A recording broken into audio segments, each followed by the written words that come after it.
Starting over at 60 sounds heavy, doesn't it? When you are 20, starting over is an adventure. It is a blank canvas, a thrilling plunge into the unknown.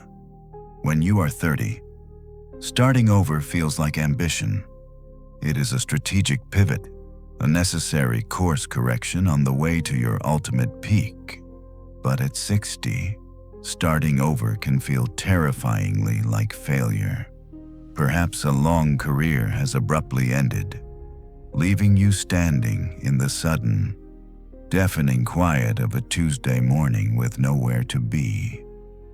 Perhaps retirement arrived sooner than you expected, or it did not bring the idyllic peace you were promised. Perhaps a marriage of 3 decades has dissolved into memory, or a business you built with your own hands has quietly closed its doors. Maybe you look out at the world, a world of artificial intelligence, frantic digital noise, and relentless speed, and you realize that it has changed faster than you did. And so, you sit quietly in the dark. The house is still. The ghosts of your past decisions sit heavily in the chair beside you, and a single, terrifying question echoes in your mind. Is it too late for me? If that question has entered your thoughts, if it has kept you staring at the ceiling while the rest of the world sleeps, stay with me. Do not turn away, because what you are experiencing right now, in this exact moment of discomfort and uncertainty, may not be an ending at all. It may be the arrival of ultimate clarity. Society has handed you a script, and you have read it dutifully. We are conditioned to believe that life is a mountain we climb in our youth, summit in our middle age, and slowly, sorrowfully descend in our later years. We worship youth. We celebrate speed. We reward novelty. We are told that by the time you reach 60, the concrete of your identity should be poured, set, and hardened. You are supposed to have your answers. You are supposed to be secure. But what happens when the mountain vanishes? What happens when the path you spent 40 years walking suddenly drops off into a vast, uncharted valley? You feel a profound sense of disorientation. You look at the day slipping by, and you feel the weight of an invisible hourglass running out of sand. But listen carefully to the whisper of the ancient Stoics, echoing across 2 millennia of human struggle. You are not late. You are not disqualified. You have simply entered the crucible of your second act. The philosopher Seneca, a man who saw immense wealth, crushing exile, and the highest summits of political power, understood the illusion of our timelines. He wrote, "It is not that we have a short time to live, but that we waste much of it." You have not wasted your life. You have spent it gathering the exact materials you need for this very moment. Starting over at 60 is not a punishment. It is a stripping away of the unessential. It is the universe clearing the stage so that you can finally perform the role you were actually meant to play. There is a unique, specific fear that arrives later in life. We must acknowledge it. When you are young, mistakes feel recoverable. You make a bad investment, you choose the wrong partner, you take a foolish risk, and you simply bounce back. You have the currency of time to pay for your errors. But at 60, mistakes feel permanent. The stakes are heavier. There is less time on the clock. There is less physical energy in your bones. There is far less margin for risk. Because of this, you may feel an immense, suffocating pressure to play it safe, to shrink your ambitions, to lower your voice, To quietly step off the stage and tell yourself, with a sigh of resignation, "I've had my chance." But here is something of vital importance, a truth you must anchor into your mind. You are not starting from nothing. When you start over at 20, you are building with clay. When you start over at 60, you are building with stone. You are starting from a foundation of experience, and experience is the compound interest of the soul. 2,000 years ago, the Roman Emperor Marcus Aurelius sat in a military tent on the freezing frontiers of Germania. He was not a young man with endless horizons. He was aging. He was facing war, plague, the betrayal of trusted friends, and the undeniable decay of his own physical body. He was tired. Yet, in his private journals, he wrote a command to himself that cuts through the ages like a razor. You could leave life right now. Let that determine what you do and say and think. Notice the profound nature of this thought. He did not write this to induce panic. He wrote it to induce power. Awareness of time does not limit your life, it clarifies it. Think of yourself as dead. The Roman Emperor, Marcus Aurelius, used a radical mental trick. He advised imagining that your life actually ended yesterday and your story is over. Because of this, today is simply a bonus day. You can't be behind or hold regrets in a life that is a completely unearned gift. By shifting your focus entirely to the present moment, the only time you actually possess your regret starves from lack of attention. At 60, your clarity is sharper than it has ever been. Think about it. You know exactly what does not matter. You know what drains your spirit. You know which relationships are shallow, which pursuits are hollow, and which anxieties are entirely fabricated. When you were 30, you cared desperately about the opinions of strangers. You cared about acquiring titles. You cared about the gleaming facade of success. Now you see through the illusion. You have witnessed the cycles of the world. As Marcus Aurelius noted, a person of understanding who has reached their later years has, in a way, seen all that has been and all that will ever be. You know that the chase for external validation is a treadmill that never stops. That clarity is not a symptom of decline. That clarity is unmatched power. What does it truly mean to start over at this age? It does not mean competing with 20-year-olds on their terms. It does not mean scrambling to adopt every new trend, every new technology, just to prove to the world that you are still relevant. It does not mean reinventing your personality from the ground up. Starting over at 60 means something far more profound and far quieter. It means you finally stop living by expectations that were never yours to begin with. You stop chasing the polite applause of a crowd that is too distracted to notice you anyway. You strip away the heavy, suffocating armor you wore to survive your 30s and 40s, and you start asking the only question that matters: what is truly mine and what is not? The Stoic teacher Epictetus, a man who spent his early years as a slave and knew the harsh reality of having no control over his circumstances, taught his students to view life as a stage play. The director of the play, universal nature, God.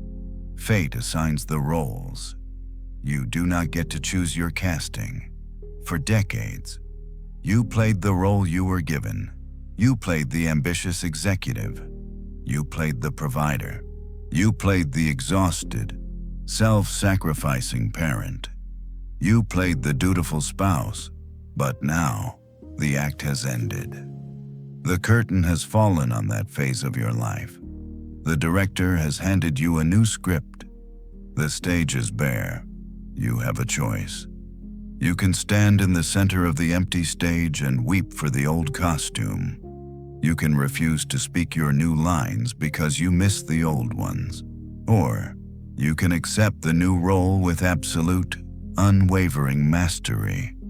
When a career ends abruptly, or a house empties out, or a physical capability diminishes, the ego screams.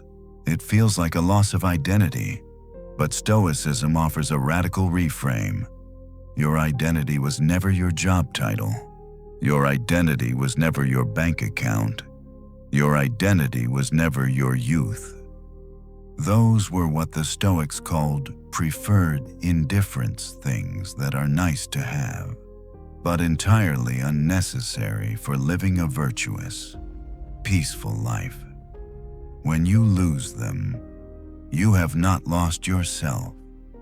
You have merely lost a piece of luggage. You are still the traveler. We suffer because we believe the lie of too late. We measure our lives by the frantic metric of velocity. We look at the young, moving at breakneck speed, acquiring things, building empires, shouting into the digital void, and we feel a pang of inadequacy.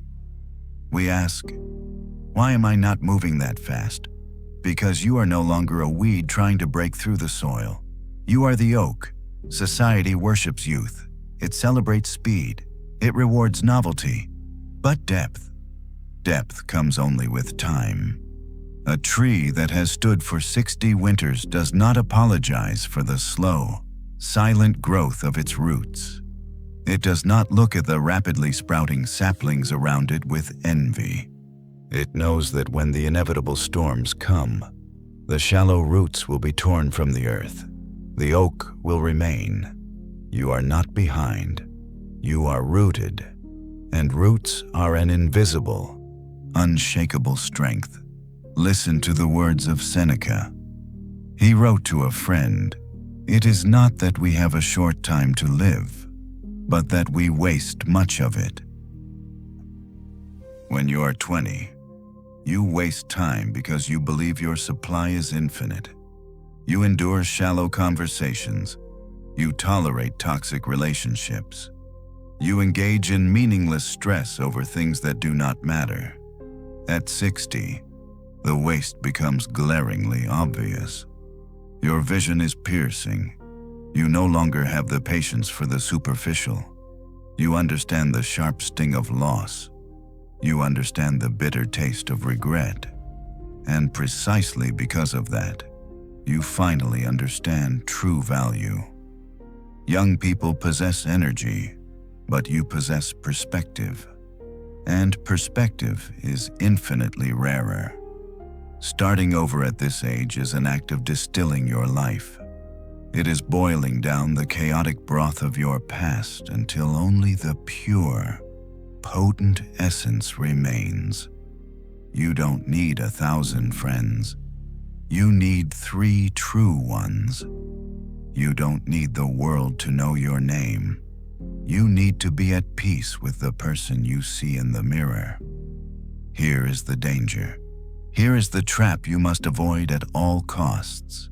Because society tells you that your prime is over, it is terrifyingly easy to just stop, to sit in the recliner, to turn on the television, to let your mind atrophy, to become a passive spectator in the remaining years of your own existence. Marcus Aurelius, ruling an empire, dealing with a plague, facing the betrayal of his closest generals, and suffering from a frail, decaying body, wrote a sentence in his private diary that should be etched into your mind. It is a disgrace in this life when the soul surrenders first while the body refuses to. Think about the weight of that. Are you surrendering? Are you letting your soul wither just because the calendar flipped to a certain number? Are you letting your curiosity die? Are you letting your discipline collapse? If you are alive, nature still requires something of you. You are still part of the grand, interconnected web of the cosmos. Starting over does not mean you have to build another business. It does not mean you have to run a marathon. It looks smaller. It looks quieter. It looks incredibly intentional. Maybe starting over means rebuilding your health, one slow, deliberate walk at a time. Maybe it means writing down the history of your family so your grandchildren understand their bloodline. Maybe it means mentoring a younger person who is currently drowning in the same anxieties you conquered 20 years ago. Maybe it simply means waking up every morning and choosing not to complain. Choosing to be the one stable, tranquil presence in a family that is stressed and chaotic. That is not a small thing. That is the work of a philosopher. If you are starting over at 60, there is a ghost that will try to enter your house. It is the heaviest, most suffocating ghost of all. It is the phantom of regret. You look back at the decades, and your mind begins to build an agonizing catalog of what-ifs. What if I had taken that other job? What if I had saved more? What if I had fought harder for that relationship? Or walked away from it sooner? You feel a deep, burning shame over the paths not taken, the business ideas abandoned, and the conversations you were too afraid to have. But shame is a heavy, useless stone, and you do not need extra weight for the road ahead. The Stoics had a radical method for exorcising this ghost. It is a psychological strike at the ego so powerful that it instantly vaporizes regret. Marcus Aurelius, writing in his private meditations, commanded himself, "Think of yourself as dead. You have lived your life. Now take what's left and live it properly." Think about the profound, shattering freedom in those words. Imagine that the story of your life actually ended yesterday. The mistakes were made. The failures were logged. The curtain fell. If you were truly dead, then today, this very morning, this breath you are drawing into your lungs right now is not a continuation of a race you lost. It is a completely unearned gift. It is bonus time. You cannot be behind in a life that has already been given back to you as a reward. You are not starting from a deficit. You are starting from a clean slate, armed with the compound interest of a lifetime of lessons. When you sit in the dark and mourn the years that have passed, you are poisoning the only thing you actually possess, the present moment. You cannot change the past, and you cannot control the future. You only have now. Forgive yourself.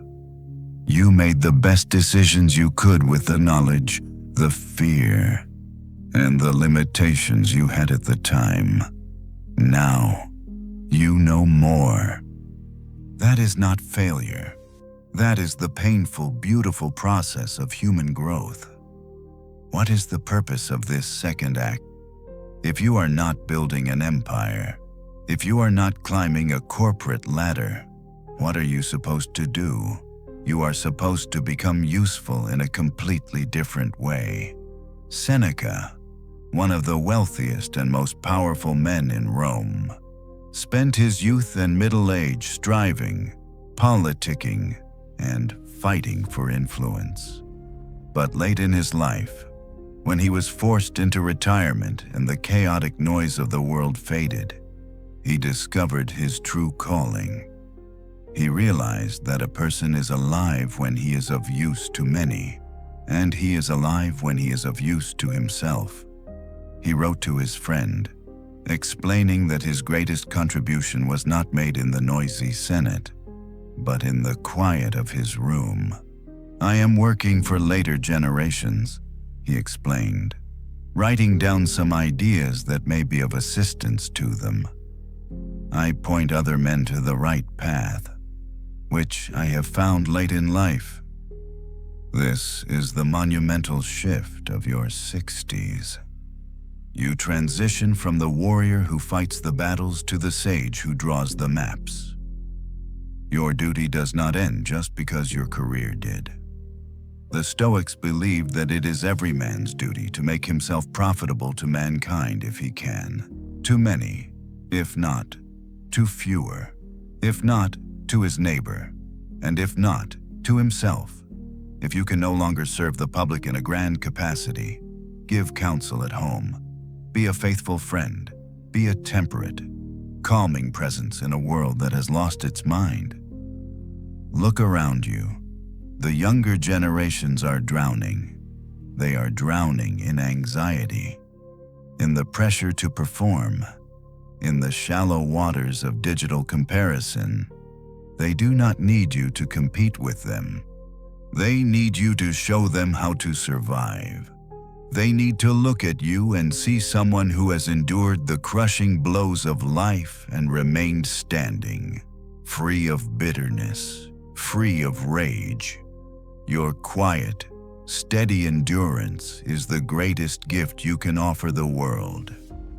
Stoicism teaches that your true identity and purpose were never tied to your job title or career. Those are simply external roles, or what the Stoics called preferred indifference. Therefore, when you retire, your purpose doesn't vanish. It just transforms.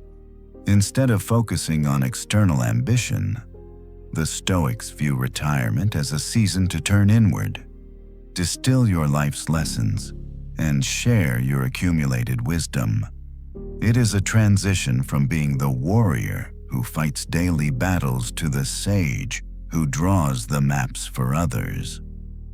Seneca believed that even in retirement, we have a duty to be useful to humanity, or at least to our neighbors and ourselves. This might look like mentoring younger people who are dealing with the same anxieties you have already conquered, writing down your history and experiences for posterity, simply being a stable, tranquil, and calming presence for your family and community. In this stage of life, your character and your quiet, steady endurance become your greatest contributions. Are there any new pursuits or ways of giving back that you've been considering for this next chapter of your life? When the fear of your own mortality creeps in when you calculate the years ahead and feel a cold panic that time is slipping away, you must employ the Stoic view from above. You feel anxious because your perspective is microscopically small. Zoom out. Consider the immeasurable span of time and compare it with what we call a human life. You will see how small a thing it is that we yearn for and wish to prolong. Whether a man lives 40 years or 10,000 years, he sees the same cycles of nature. Life is not measured by its duration, but by its depth. As Seneca noted, a life is long if it is full, and it is full only when the mind bestows on itself the goodness that is proper to it, claiming for itself the authority over itself. What help are 80 years to a person who has spent his life in doing nothing but reacting to the crowd? Such a person has not lived. He has simply hung around in life. You have the opportunity, right now, to truly live, to take authority over your own mind. Think of your life as a play, as the Stoics taught. It makes no difference how long the show goes on, but how well it is acted. Stop wherever you please. Just make the ending a good one. You have navigated the violent storms of your youth. You have survived the deep, treacherous waters of your middle age. Now, you are approaching the shore. We think the end is a rock, but that is insane. It is the harbor. It is the place of rest. Seneca beautifully summarized this transition when he wrote, "Before I became old, I took care to live well. In old age, I take care to die well." And dying well simply means living your remaining days with profound intention, stripping away the trivial and focusing entirely on the quality of your character. Let each thing you do, say, or intend be like that of a dying person, focused, calm, and free of petty distractions. Starting over at 60 requires quiet courage. It does not require loud ambition. It does not require a dramatic reinvention. It requires just one solitary decision to move forward, even if slowly, even if unseen, even if imperfectly. Let the frantic world rush by. Let them have the noise. You have earned the silence. You have earned the depth. Do not measure your worth by your velocity anymore. Measure it by your tranquility. You are not a broken vessel. You are a deeply rooted oak, seasoned by the wind, standing tall in the fading light. Accept this new script you have been handed. Play the role beautifully. If this journey brought peace to your mind today, please consider leaving a like, subscribing to the channel, and sharing this message with someone who might be quietly carrying the heavy burden of starting over. It is through your quiet support that we can continue translating these ancient, life-saving truths for the modern soul. May you walk through this new season of your life with unshakable grace. I wish you profound health, enduring luck, deep peace, and true happiness. Until next time, embrace the beauty of the second act. See you next video.